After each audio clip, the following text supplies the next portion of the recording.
Look at that shit, man. BlizzCon is coming back. Hell yeah. I mean, I don't know how you guys have been like feeling about this whole BlizzCon situation. Granted, past events. We're not going to open that can of worms once again. But I feel this is exciting because at the very least for the majority of people who attended BlizzCon or watched online, that was like a quote-unquote celebration of some of the stuff you loved over the years and excitement for, those cool cinematics, those cool, arena championships and unveilings and reveals of all of that. And we kind of missed it. I mean, what they did online was... it was kind of... All right, we get it. It's the pandemic. It kind of sucks. Everybody's in homes. We cannot actually meet up in big groups. It is what it is. And... the overall public reception that Blizzard has had in the last couple of years has been not the best. No. And we as content creators kind of felt it indirectly through how our content performed, how the access to people that we normally have in game and how that kind of dwindled. Yeah, no, it's clear that the hits were there and rightfully so. There was a lot of shit happening. The game was kind of bad. The people that were working there didn't have the greatest morale in the world, and everything just went to the toilet, right? Now, this is a confirmation from Mike Ybarra that BlizzCon is returning in 2023. I remember they did say in the past that they're going to take a pause and reimagine how everything worked out. I know that they have hired a BlizzCon lead or BlizzCon head, like manager or whatever, managing director, who has been taking care of like planning out everything. So it's gonna happen. Now, I don't know if this whole, how do we call it to not piss off YouTube? The Vido, the CO Vido virus thing.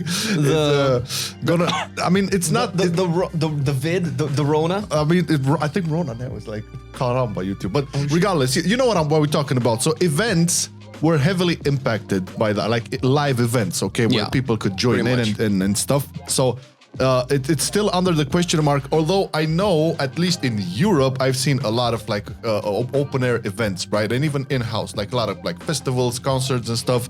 I've heard some rumors about a new strain of this that I honestly don't believe shit like that anymore, not to the extent I used to.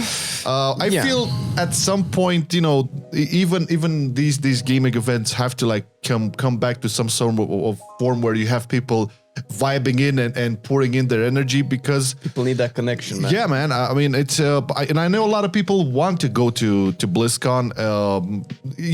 I know at least 2 people. Well, 3 if you count Lego. Don't forget about Lego. I think he wants to go as well. So in light of a confirmation from the actual president of Blizzard Entertainment, we might see you guys there. I don't know. Yeah, it's basically we were planning on going to BlizzCon in 2020 when things happened, and that aside, before things happened. Yeah, we were planning before things happened, but then things happened, and not only the things that made it impossible to actually meet up in big groups, happened. There was also what are we even going to see anymore? And by judging what has been announced and released in the last couple of years, BlizzCons probably wouldn't have been that exciting anyway. So maybe we didn't miss much. However, you can look at it as the glass half full now that Diablo Immortal is out and everybody knows exactly what it is. That shit got shitted out. And over what? Yeah, you just like flushed it out. Now we're left with the good stuff. Don't know exactly what that will be. Obviously, by then we will have Dragonflight already out.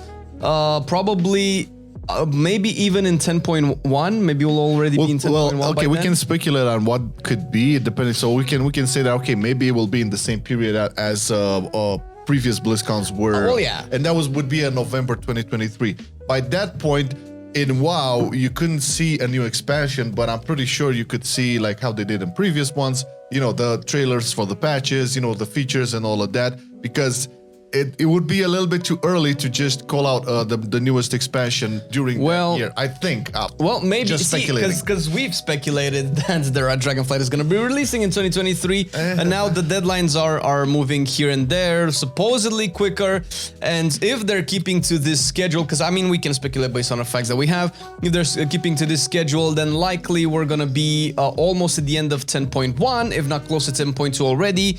And if it's coming in November, that means we'll probably get like 10.2 things, and maybe 10.2 is going to be a big patch like it was with 8.2, right? Exactly. Big Nazjatar zone, big old NPCs brought back. It's one of the things they kind of like slowly went out of making it right. And Arc has a good point. If they play their cards right, they can build hype for new patches. Then they used to do that, man. I used to be super excited for new patches. Oh, like I remember the trailers for what was it? 5.2, 5.1, 5.2 in Mist of Pandaria with the Thunder King and that little poem and stuff. That got me hyped as fuck, man. And there was that they used to do this quite good, right? Even if they didn't have necessarily a big expansion to announce or whatever, when they kind of like announced the patches with new features and changes and stuff, it was really hypey. So yeah, if they do play their cards right, in terms of WoW, they can do a lot more. But you have to remember, there's still like a lot of other IPs that could go a long way. Oh yeah, and I'm gonna go into full retard mode here, and I'm gonna stay StarCraft 4 and Warcraft 4. If they're gonna do something, if you're big, telling me that StarCraft 4 is coming out, I'm going to like. Yeah, I know. Get hard. But listen, Stop it.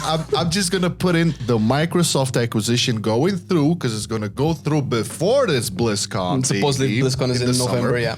No, but the acquisition would be confirmed in the summer. Yeah. And Microsoft, as we've talked about here before, like they're big ass fans of strategy games. And I can see some sort of like, hey boys and gals, remember how we fucked up Warcraft 3 rehashed? Well, here's Warcraft 4, and it's gonna be a beauty. At least the trailer, something. And StarCraft, it's like the saddest thing that they kind of forgot about StarCraft.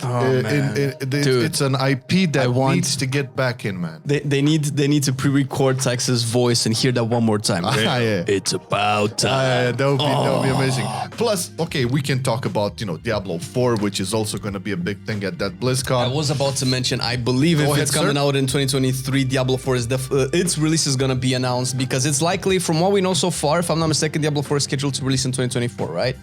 Yes. They've kind of hinted that way. We constantly, I mean, I don't know if you guys are fans of Diablo 4. Obviously, we played Diablo on the channel a couple of weeks ago, although it was Immortal, and we had game-based videos on the Resurrected one, which we are big fans of.